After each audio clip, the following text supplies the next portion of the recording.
سامعین ذی وقار،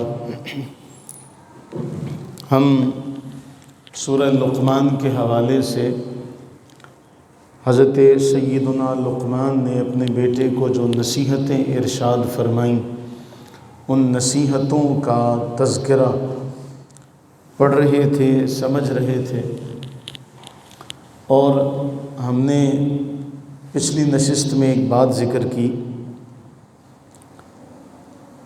کہ حضرت لقمان نے اپنے بیٹے سے کہا،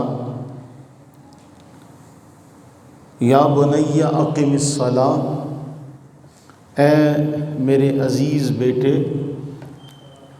نماز قائم رکھ۔ اسی ضمن میں ہم نے ایک بات ذکر کی تھی کہ ماں باپ کی یہ ذمہ داری ہے کہ وہ ہر نیکی کے کام میں اپنے ساتھ اپنی اولاد کو شامل رکھا کریں۔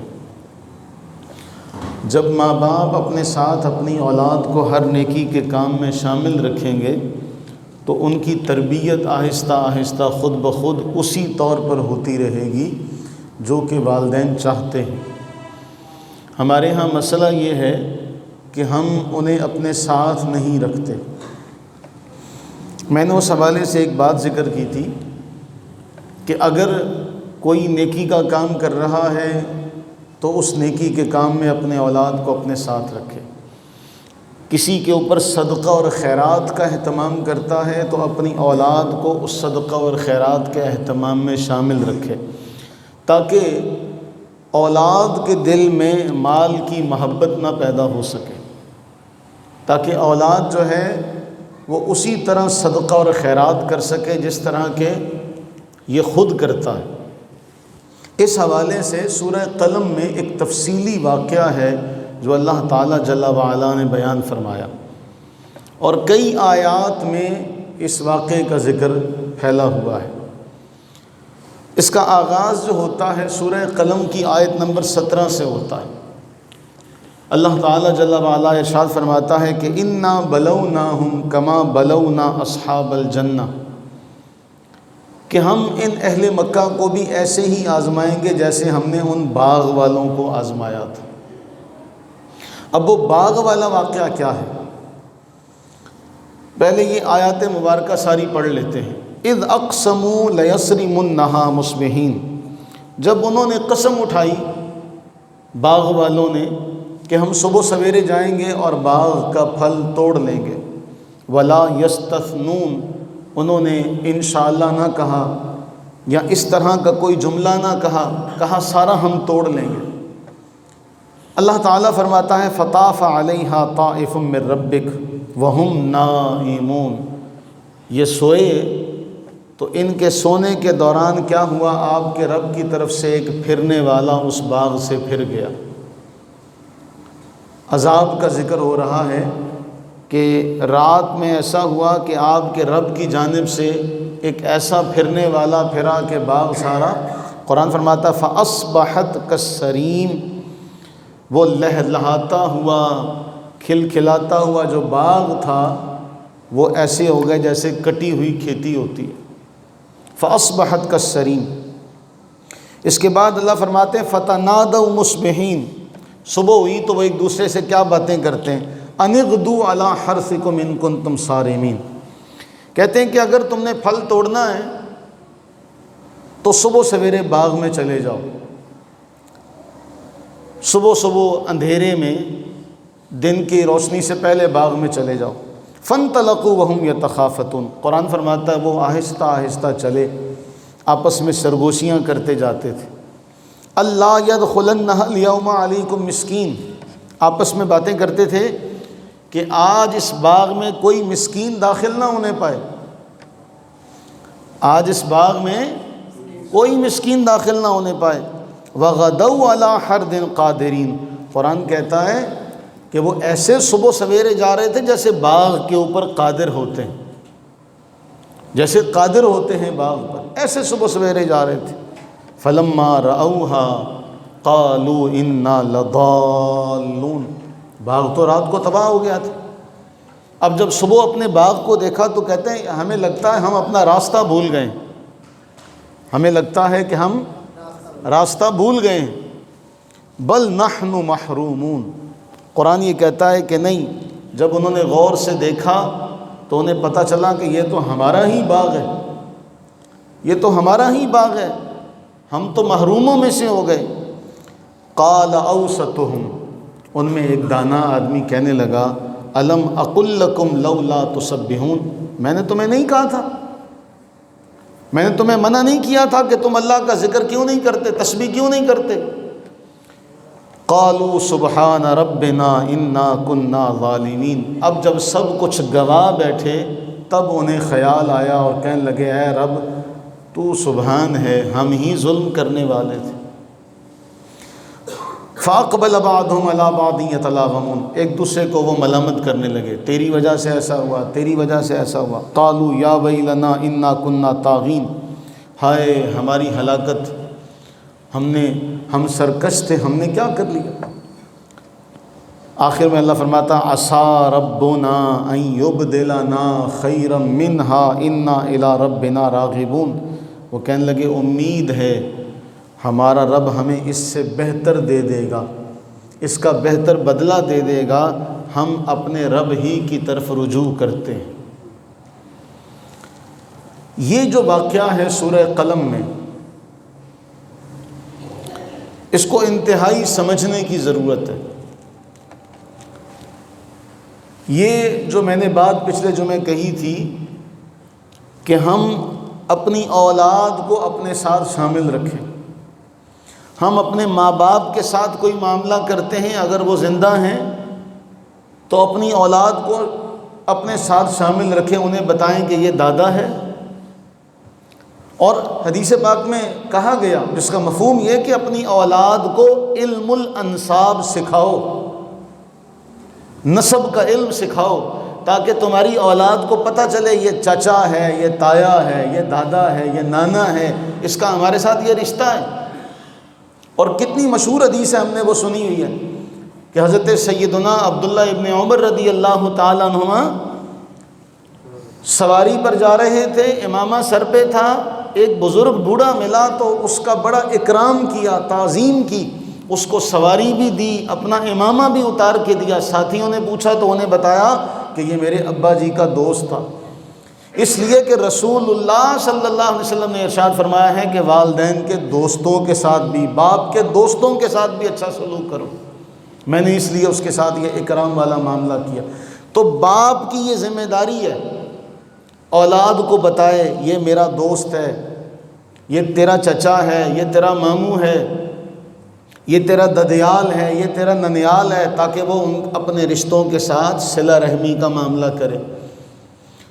اگر صدقہ اور خیرات کا اہتمام کرتا ہے تو اپنی اولاد کے ذریعے سے کرے. یاد ہے میں نے پچھلے جمعے آپ کو ایک حدیث سنائی تھی جس کا مفہوم یہ ہے کہ رسول اللہ صلی اللہ علیہ وآلہ وسلم نے فرمایا اللہ نے ہمارے نوکروں کو بھی محروم نہیں رکھا، اس کو بھی دینے کا ثواب ملتا. اب ہم کیا کرتے ہیں، ہم سارا معاملہ جو ہے ان سے بالا ہو کر کرتے رہتے ہیں، کسی معاملے کی ان کو خبر نہیں ہونے دیتے. ان کو پتہ ہی نہیں ہوتا بعد میں کہ ہمارا اس کے ساتھ ہمارے والد کا کیا معاملہ تھا، اس کے ساتھ ہمارے والد کا کیا معاملہ تھا، یہ ہمارے والد کا کیا لگتا ہے. اس معاملے کو ہم نہیں جانتے، ہے نا ایسا. اب یہ جو واقعہ ہے سورہ قلم میں، مفسرین فرماتے ہیں کہ ایک شخص تھا، جب اس کے باغ کا پھل نکلتا، کھیتی کٹ جاتی تو وہ اس کے 3 حصے کرتا. ایک حصہ اللہ تعالیٰ کے راستے میں دے دیتا، ایک حصہ اپنے لیے رکھتا، ایک حصہ جو ہے وہ اعزاء اقارب ان سب میں تقسیم کر دیتا. اور بعض مفسرین نے یہ بھی لکھا کہ اس دن جتنے غرباء مساکین تھے وہ اس کے دروازے پر آتے تھے کہ بھئی آج اس کا پھل کٹے گا، اترے گا، یہ ہمیں بھی محروم نہیں رکھے گا. اس کی زندگی ایسی گزری، اس کی زندگی ایسی گزری کہ اس نے باغ کے پھل کی تقسیم کا سلسلہ یہ رکھا کہ اپنے آپ کو بھی اللہ کے راستے میں بھی دیا، اپنے اعزاء اقارب کو بھی دیا اور مانگنے والوں کو بھی دیا. اب وہ فوت ہو گیا، اس کے بچے بڑے ہوئے، آپس میں سارے سرگوشیاں کرتے ہیں۔ یہ تعلیم ہم نہیں دے سکے اپنی اولاد کو جو رسول اللہ صلی اللہ علیہ وسلم نے اپنے گھر والوں کو دی۔ دوبارہ یاد کیجیے ذہن میں کہ آپ علیہ الصلوۃ والتسلیم گھر تشریف لائے، گھر والوں نے بکری پکائی تھی اور آپ نے فرمایا کچھ بچا ہے؟ تو گھر والوں نے جواب دیا جی دستی کا گوشت بچ گیا ہے، باقی ساری بانٹ دی ہے، باقی سب گئی، دستی بچ گئی۔ فرمایا یوں نہ کہو، یوں کہو سب بچ گیا، یہ نہیں بچی، دستی نہیں بچی، باقی سب بچ گیا، اس لیے کہ جو رب کے ہاں چلا گیا وہ تو بچ گیا، اس کا تو رب ہمیں بدلہ دے گا، اس کا تو بدلہ نہیں ملے گا۔ یہ تعلیم کا جو فلسفہ ہے رسول اللہ صلی اللہ علیہ وسلم نے اپنی امت کو دیا۔ اب بیٹے آپس میں باتیں کرتے، ہمارا ابا تو بے وقوف تھا، لوگوں کو بانٹتا رہا، اس کو عقل ہی نہیں تھی۔ مفسرین نے یہ جملہ لکھا ہے تو انہوں نے کہا ہمارے ابا کو تو پتہ ہی نہیں تھا، ہمارا ابا ساری زندگی لوگوں کو بانٹتا رہا، ایویں لوگوں کو دیتا رہا۔ اب ان سب نے ایک منصوبہ بنایا، اس کو قرآن ذکر کرتا ہے۔ اب اس کی طرف توجہ آپ نے رکھنی ہے۔ قرآن ذکر کرتا ہے انہوں نے رات کو یہ پلاننگ کر لی کہ صبح باغ کا پھل اترے گا، ہم اندھیرے اندھیرے جائیں گے، کسی کو بتائیں گے نہیں، تاکہ کسی کو جب بتائیں گے نہیں تو کسی کو پتہ کیسے چلے گا، اس لیے چپکے سے اندھیرے اندھیرے میں جا کے ہم باغ کا پھل توڑیں گے۔ ہمارے ابا نے ایسے ہی کام کیا تھا، ادھر بھی بانٹ، ادھر بھی بانٹ، ادھر بھی بانٹ، ہم یہ نہیں کریں گے۔ اب انہوں نے آپس میں قسم اٹھا لی کہ صبح جائیں گے، جا کے باغ کا پھل توڑیں گے۔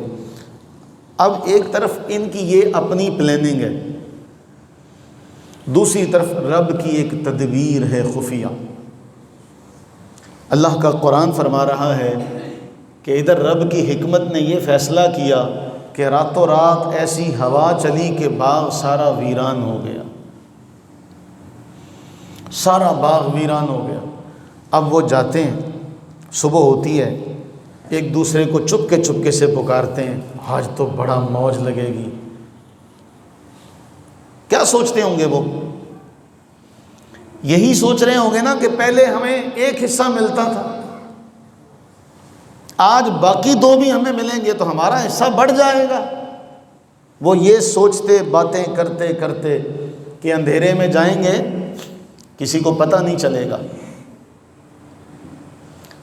اب وہ جا رہے ہیں، آپس میں چپکے سے باتیں کرتے ہیں، کہتے ہیں آج خبردار اللہ یدخلنہ الیوم علیکم مسکین، کوئی مسکین داخل نہ ہونے پائے، کوئی مانگنے والا باغ میں نہ آنے پائے، چپکے سے جائیں گے۔ اب قرآن ایک اور جملہ کہتا ہے وَغَدَوْا عَلَىٰ حَرْدٍ قَادِرِينَ، یہ جملہ بہت اہم ہے۔ وہ یہ سمجھ رہے تھے شاید ہم اپنے منصوبے پر قادر ہیں، شاید ہم قادر ہیں، ایسا ہے نہیں۔ ہماری کیا اوقات کہ ہم کسی کا بھلا کر سکیں، ہماری کیا اوقات کہ ہم کسی کا بھلا کر سکیں۔ اللہ ہمارا مال چن لیتا ہے کہ بھئی اس مال کو خیر کے لیے مقرر کر دیا گیا، لیکن وہ کیا کر رہے تھے؟ کوئی مسکین نہ آنے پائے، خبردار کوئی نہ آنے پائے، گویا ہم قادر ہیں۔ ہم بھی ایسا ہی کرتے نا، کسی کے ساتھ نیکی کرتے ہیں پھر اس کو جتلاتے ہیں، پھر اس کو تانا مارتے ہیں، جبکہ اللہ کے نبی صلی اللہ علیہ وآلہ وسلم نے ارشاد فرمایا مومن تانا نہیں مارتا، مومن تانا نہیں مارتا، تانا زنی کرنے والا مومن نہیں ہوتا۔ یہ مومن کی شان نہیں ہے کہ وہ تانا زنی کرے، لان تان کرنے والا نہیں ہوتا مومن۔ ہمارے ہاں کیا ہوتا ہے، جب بگڑی سارا ہم نے گنوا دیا، تو بھول گیا ہے تیرے ساتھ میں نے یہ کیا، تیرے ساتھ میں نے یہ کیا، تیرے ساتھ میں نے یہ کیا، تو نے کیا کیا؟ بدلہ اللہ سے لینے کے بجائے ہماری طمع یہ ہوتی ہے کہ ہم نے اس کے ساتھ نیکی کی تھی، اب یہ ساری زندگی ہمیں سلام کرے، سر نیچا کر لے، یہ تو یہ رہے اس کے بچے بھی ہمارے سامنے سر جھکائیں کہ یہ ہمارا محسن ہے، یہ آیت ہمارے لیے بہت بڑا پیغام لیے ہوئے ہے، وَغَدَوْا عَلَىٰ حَرْدٍ قَادِرِينَ، ہماری کوئی مجال نہیں ہے۔ اس لیے ہم ایک جملہ دیا بارگاہ نبوی سے، وہ جملہ کیا ہے؟ لا حول ولا قوت الا باللہ۔ نہ نیکی کرنے کی طاقت ہے اس بت میں، نہ نیکی کرنے کی طاقت ہے، نہ گناہ سے بچنے کا کوئی ملکہ ہے۔ ہاں اللہ توفیق دے تو نیکی بھی کرتا ہے، اللہ توفیق دے یہ گناہ سے بھی بچتا ہے، ورنہ یہ نہ اس سے بڑا کوئی درندہ نہیں، انسان سے بڑا کوئی درندہ نہیں، انسان سے بڑا کوئی نیک نہیں، انسان فرشتوں سے بھی آگے نکل جاتا ہے۔ اسی لیے تو مسجد ملائک بنایا گیا کہ اگر عبادت زہد و تقوی پر آئے تو فرشتے بھی شرما جائیں، اور اگر درندگی پر آئے تو پھر درندہ صفت بھی حیران ہو جائیں کہ یہ ہم سے بھی چارہ تھا گئے۔ اب جب باغ دیکھا تو باغ تو سارا اجڑا ہوا ہے، آپس میں کہتے ہیں یار ہم کہیں راستہ تو نہیں بھٹک گئے، کہیں راستہ تو نہیں بھٹکے، کسی اور کے باغ میں تو نہیں آ گئے۔ پھر جب غور سے دیکھا تو کہا ہائے یہ تو ہمارا ہی باغ ہے، یہ تو ہمارا ہی باغ ہے۔ کل تک آپ تصور کریں کہ باغ تیار کیسا ہوتا ہے اور اجڑا ہوا کیسا ہوتا ہے، ایک ہی رات میں دو انتہائیں۔ اب جب دیکھا، یہاں ایک جملہ بہت اہم ہے، اللہ سے یہ دعا مانگنی چاہیے کہ اللہ تعالی خسارے سے پہلے ہدایت کی توفیق دے دے۔ اللہ تعالی خسارے سے پہلے ہدایت دے دے، ورنہ کئیوں کو خسارہ ہو جانے کے بعد بھی ہدایت نہیں ملتی، نقصان ہو جاتا ہے، ہدایت کی توفیق نہیں میسر آتی۔ اور کچھ ایسے بھی ہوتے ہیں کہ نقصان ہو جانے کے بعد انہیں عقل آ جاتی۔ تو اللہ تعالیٰ کے نبی سرور عالم صلی اللہ علیہ حبیبہ دائما ابدا وبارک وسلم کی حدیث بہت کمال کی ہے۔ اس کا مفہوم یہ ہے کہ توبہ کرنے والا ایسا ہے جیسے اس نے گناہ کیا ہی نہیں۔ اگر اسے گناہ کرنے کے بعد خیال آیا تب ہی توبہ کر لے، تب بھی اللہ کے نبی علیہ السلام نے فرمایا التائب من الذنب، گناہ کرنے کے بعد توبہ کرنے والا ایسا ہے جیسے اس نے گناہ کیا ہی نہیں ہے۔ ان کو بھی خیال آیا، نقصان ہو گیا، خیال آ گیا، یہ اللہ کی بہت بڑی رحمت ہے۔ یہ بھی ہر ایک کو میسر نہیں ہوتی، یہ بھی ہر ایک کے نصیب میں نہیں آتی۔ دیکھیے گناہ کرنے کے بعد پشیمانی کا خیال آ جانا یہ اس کی رحمت ہے۔ کئیوں کو اس کے بعد بھی خیال نہیں آتا، وہ کہتے ہیں ہم صحیح ہیں، ہم بالکل صحیح ہیں۔ یہ جو نفس لوامہ ہے نا، نفس کی تین قسمیں، امارہ، لوامہ، مطمئنہ۔ نفس امارہ وہ جو برائی کا حکم دیتا رہتا ہے آپ کو، صرف برائی کرنی ہے۔ لوامہ گناہ ہونے کے بعد آپ کو ملامت کرتا، نہیں یار یہ نہیں ہونا چاہیے تھا۔ نفس مطمئنہ تو پھر اللہ تعالیٰ اس کے بارے فرما رہا ہے کہ اسے کہا جائے گا ارجعی، چل لوٹ چل، چل اپنے رب کے ہاں لوٹ چل، ہنسی خوشی لوٹ چل، راضیۃ مرضیہ۔ اب جب سب کچھ دیکھا تو ان میں ایک عقل مند تھا، وہ کہنے لگا میں نے تمہیں پہلے کہا تھا اللہ کی تسبیح کیا کرو۔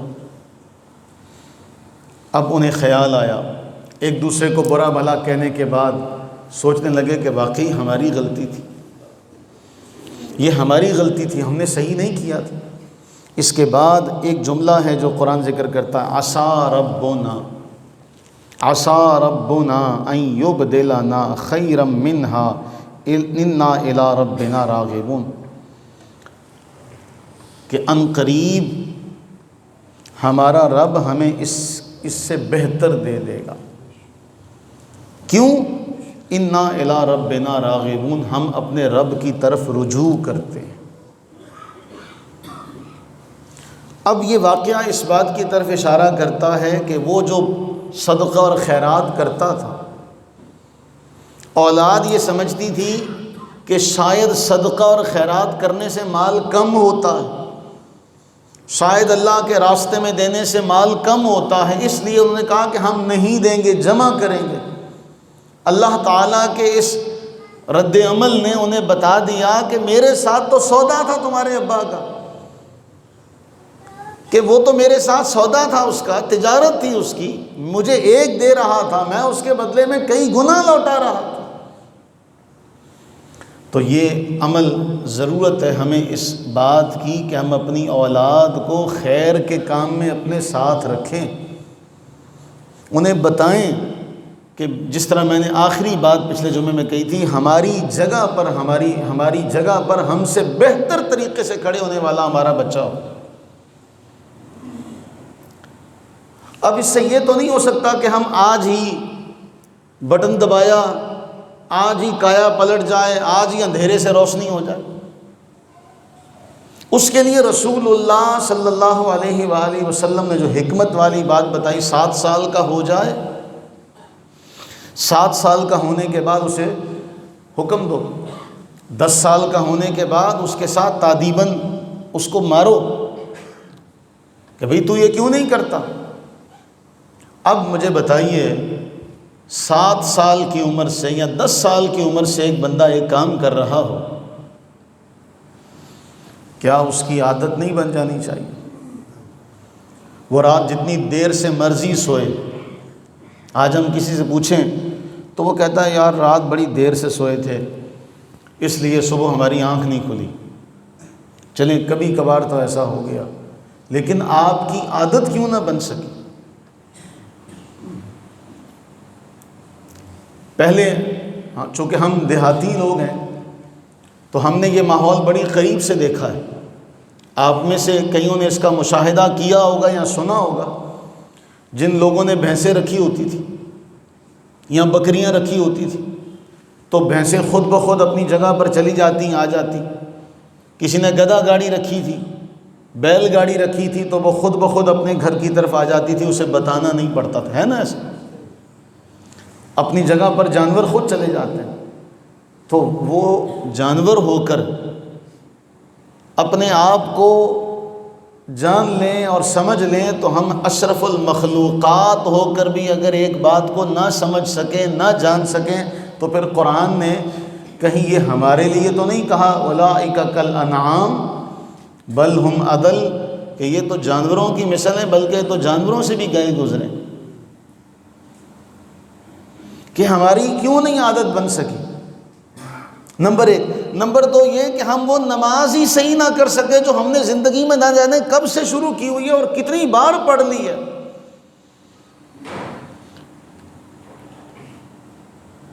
ہمارے ایک دوست ہیں، وہ کہنے لگے جی ایک بارات ایک جگہ گئی تو ان سب نے نا نماز کا وقت ہوا تو گاڑی روکی، تو گاڑی روکنے کے بعد وہ نماز انہوں نے اپنی اپنی پڑھ لی۔ تو کہتے ہیں میں نے جب مجھے انہوں نے واقعہ بتایا تو میں نے ان سے کہا کہ یار تمہاری پوری بس تھی، تو پوری بس میں ایک بھی بندہ ایسا نہیں تھا جو جماعت کروا سکے؟ ثواب 27 گنا ہے نا۔ دنیاوی پیسے کا فرق پڑ جائے نا تو ہم وہ شے نہیں لیتے اس دکان سے جہاں 100 روپیہ مہنگی مل رہی ہو، 10 روپے بھی مہنگی مل رہی ہو تو وہاں سے ہم چیز نہیں لیتے۔ ہم اپنے بچے کو باقاعدہ تلقین کرتے ہیں وہاں نہ جانا، وہاں جانا، وہاں 10 روپے سستی ملے گی، ہے نا ایسا؟ گویا ہم نے بچے کے ذہن میں بچپن سے ایک بات سکھا دی، انڈیل دی کہ جہاں چیز سستی ملے، بچت جہاں پر ہوتی ہو وہاں جانا ہے۔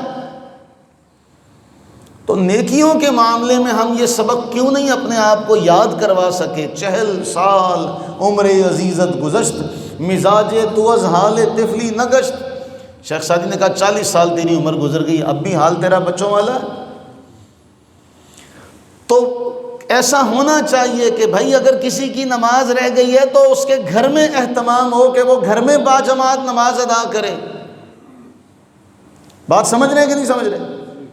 بھائی آپ کی جماعت سے اول اللہ تعالیٰ توفیق دے کہ ہم تکبیر اولیٰ میں شامل ہوں، اور اگر نہ ہو سکے کسی بنا پر، کسی عذر سے، کسی مجبوری سے نہ شامل ہو سکے، گھر میں نماز پڑھنے کا موقع مل رہا ہے، تو کم از کم آپ گھر کے 2-3 افراد کو اپنے ساتھ شامل کریں. جماعت کا اہتمام کیوں نہیں کرتے؟ تو وہ جو 7 سال کی عمر سے ہم پر لاگو ہوئی، ہمیں آج تک اس کی ادائیگی کا صحیح طریقہ نہیں آتا. آج کسی کو کہہ دیا جائے بھئی جماعت کرواؤ تو وہ کسی صورت آگے نہیں بڑھے گا. آج کسی کو اچانک کسی کو کہا جائے بھئی تم اذان دو، تو اس کے اندر یہ حوصلہ پیدا ہونا چاہیے. اچھا، باقیوں کو بھی یہ سمجھ آنی چاہیے کہ اگر یہ غلطی کرے تو اس کی غلطی پر درگزر کرے. ایسا نہیں ہے کہ ہم لٹھ لے کے دوڑ پڑیں. تجھے اذان نہیں آتی، کہنے والوں کو بھی نہیں آتی ہوگی. مجمع کے سامنے کھڑے ہونا آسان نہیں ہے، لیکن باہر طور کوشش کرنی چاہیے. یہ کہنے کا ملکہ بار بار کہنے کے بعد حاصل ہوتا. لیکن یہ جو واقعہ ہے، یہ واقعہ ہمیں اس بات کی طرف توجہ دلاتا ہے کہ ہم ہر خیر کے کام میں اپنے ساتھ اپنی اولاد کو شامل رکھیں. ہم کیا کرتے ہیں؟ ہم یہ چاہتے ہیں کہ جی آج کے آج میں بٹن دبایا اور تبدیلی آنی چاہیے. اللہ تعالیٰ کی حکمت ہے. آپ دیکھیے، اب نماز ہو رہی ہے 6:10 پہ صبح. ہم چونکہ درس کی وجہ سے ہم نے یہ ٹائم رکھا، ورنہ 6:20 پر ہو رہی ہے. یہی نماز گرمیوں میں 2 گھنٹے پیچھے جائے گی اور 4:10 پر اور 4 بجے اور 4:20 پہ ہوگی. 6:10 سے 4:10 2 گھنٹے. اللہ تعالیٰ نے ان 2 گھنٹوں کو ایک دن میں نہیں رکھا، بتدریج دن گھٹتا ہے اور بتدریج دن بڑھتا ہے. آپ دیکھیے، نماز کے جو اوقات ہیں 10 منٹ پیچھے جائیں گے، پھر 10 منٹ پیچھے جائیں گے، پھر 10 منٹ پیچھے جائیں گے، پھر 10 منٹ پیچھے جائیں گے. اگر آج آپ کو کہا جائے 2 گھنٹے کی نیند بڑھا لو تو کبھی نہیں بڑھے گی. آج آپ کو کہا جائے کہ کل سے آپ نے 2 گھنٹے کم سونا ہے، کبھی بھی آپ اس پر پورا نہیں اتریں گے. اللہ تعالیٰ کی حکمتیں ہیں. تو یہی حکمت ہمیں یہاں بھی رکھنی چاہیے کہ ہم اپنی اولاد کو آہستہ آہستہ لے کر آئیں، پیار سے لے کر آئیں. اسے ایک بات سکھائیں، پھر دوسری سکھائیں، پھر تیسری سکھائیں. اس سے منہ نہ موڑیں. اس واقعے کے بعد چند ایک اہم باتیں آپ کے سامنے رکھتا ہوں. کیوں؟ اللہ کے نبی سرور عالم صلی اللہ علیہ حبیبہ دائما ابدا وبارک وسلم نے اتنی بڑی بات بیان فرمائی کہ ہر پیدا ہونے والا بچہ دین فطرت پر پیدا ہوتا ہے. اس کے ماں باپ ہیں جو اسے یہودی بناتے ہیں، نصرانی بناتے ہیں یا مجوسی بناتے ہیں. اب ماں باپ کا اتنا بڑا رول ہے زندگی میں، اتنا بڑا کردار ہے کہ مذہب کی تبدیلی میں ماں باپ سر فہرست آتے ہیں کہ وہ تو دین فطرت پر پیدا ہوا اور ماں باپ نے اس پر اتنا اثر کیا کہ اسے کسی کو یہودی بنا دیا، کسی کو نصرانی بنا دیا، کسی کو مجوسی بنا دیا. حالانکہ پیدا کس پر ہوا؟ دین فطرت پر. معلوم ہوا کہ یہ کوئی کہے کہ جی میرے کہنا نہیں مانتے، تو بھائی اپنی حکمت کو تبدیل کرو، کوئی پلاننگ میں تبدیلی کرو. ورنہ اللہ کے نبی فرما رہے ہیں کہ تم اتنا اثر انداز ہوتے ہو کہ اس کا مذہب بدل جاتا ہے. اس کا مطلب یہ ہے کہ تمہاری حکمت، یہ کوئی فوج تھوڑی ہے کہ آپ نے ڈو اینڈ ڈائی کہا اور یس سر نو سر. تو آپ بھی یہ چاہتے ہیں کہ جی ہمارے کہنے پر بھی ہمارے بچے جو ہیں وہ ایسے ہی صبح اٹھنا ہے. اب وہ جو کبھی نہیں اٹھا، آپ نے جا کے سنا اور یہاں سے سنا اور سن کے جا کے کہا کل سے نماز پڑھنی ہے، اب وہ بیچارہ کہاں سے پڑھے گا؟ جب دن میں جاگ رہا ہو تو تب اس کا ہاتھ پکڑیں، چلاؤ چلیں. اس میں چند ایک باتیں ہیں. یہ جو نیک اولاد ہے، صحیح مسلم کی حدیث ہے، حضرت ابو ہریرہ رضی اللہ عنہ اس کو روایت کرتے ہیں. رسول اللہ صلی اللہ علیہ وسلم نے فرمایا جب انسان مر جائے گا اس کے سارے اعمال منقطع ہو جائیں گے. 3 اعمال ایسے ہیں جن کا ثواب مرنے کے بعد بھی جاری رہے گا. ان میں سے ایک نیک اولاد ہے، ان میں سے ایک نیک اولاد ہے. ولد صالح. تو اس کو نیک بنانا کس نے؟ ہم نے اس کی تربیت کرنی ہے نا، ہم نے اس کو اس راستے پر لے کر آنا ہے اور آہستہ آہستہ لے کر آنا ہے. ورنہ یہی ہوگا کہ آپ کے بعد وہ خلا پر نہیں ہوگا، آپ کے بعد وہ خلا بڑھتا چلا جائے گا۔ ہم نے دیکھا، ہماری ان گناہگار آنکھوں نے دیکھا، باپ نے بڑی محنت سے لوگوں سے تعلق قائم کیا، لوگوں سے رشتے قائم کیے، اور اولاد نے آ کر کیا کیا؟ سب سے بگاڑ لی، تنہا رہ گیا، حالانکہ اسی کا باپ، پورا علاقہ اس کو جانتا ہے۔ تو اگر باپ 10 بندوں سے واقفیت چھوڑ کر گیا تو بیٹا پھر اس پر کام کرے، وہ اپنے بعد والے کے لیے 15 سے 20 چھوڑ کر جائے۔ بات سمجھ رہے ہیں؟ ہمیں کیا ہوا کہ جی باپ نے اگر 20 لوگوں کے ساتھ تعلق اور رشتہ قائم تھا، دوستی قائم تھی، ہم نے سب سے پہلے ان کو چھوڑنا ہے، ان کو تو چھوڑو نا، یہ ہمارے ابا کے تھے۔ کیوں؟ آگے سے پھر وہ بھی ایسے ہی ہوتے ہیں کہ ہمارا مقصد اصلاح نہیں ہوتا، تالی دونوں ہاتھوں سے بجتی ہے، ہمارا مقصد اصلاح نہیں ہوتا۔ ہم چاہتے ہیں کہ جادو کی چھڑی ہمارے پاس ہو اور ہم اس کو پھیلائیں اور رات سے دن ہو جائے، دن سے رات ہو جائے۔ نیک اولاد ہمارے لیے صدقہ جاریہ ہوگی، وہ نیک اولاد ہمارے پیچھے صدقہ کرے گی، ہمارے لیے خیرات کا اہتمام کرے گی۔ وہ کب کرے گی؟ جب ہم نے اس کو روپے پیسے کی محبت نہیں دی ہوگی، ہم نے اس کو روپے پیسے کی محبت سے مادہ پرستی سے دور رکھا ہوگا۔ اگر ہم نے بھی اس کو مادہ پرست بنا دیا، اگر ہم نے بھی اسے رشتوں سے ٹوٹنا سکھایا، ہم نے بھی صلہ رحمی کے بجائے قطع رحمی کا سبق دیا، ہم نے بھی ماں باپ کی فرما برداری کے بجائے نافرمانی کا سبق دیا، ہم نے بھی غیبت، چغلی، کینے، بغض کا سبق دیا، تو وہ ہم سے بڑھ کر چغلی، کینہ، غیبت ہم سے بڑھ کر قطع رحمی کرے گا، ہم سے کسی صورت پیچھے نہیں رہے گا۔ ہم اس کو کیا سبق دے کے جا رہے ہیں؟ ہم اپنے بچے کو پیچھے سے کیا سبق دے کے جا رہے ہیں؟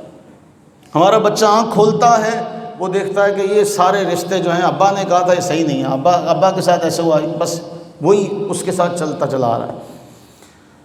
اگلی حدیث اس کے بعد بہت اہم ہے۔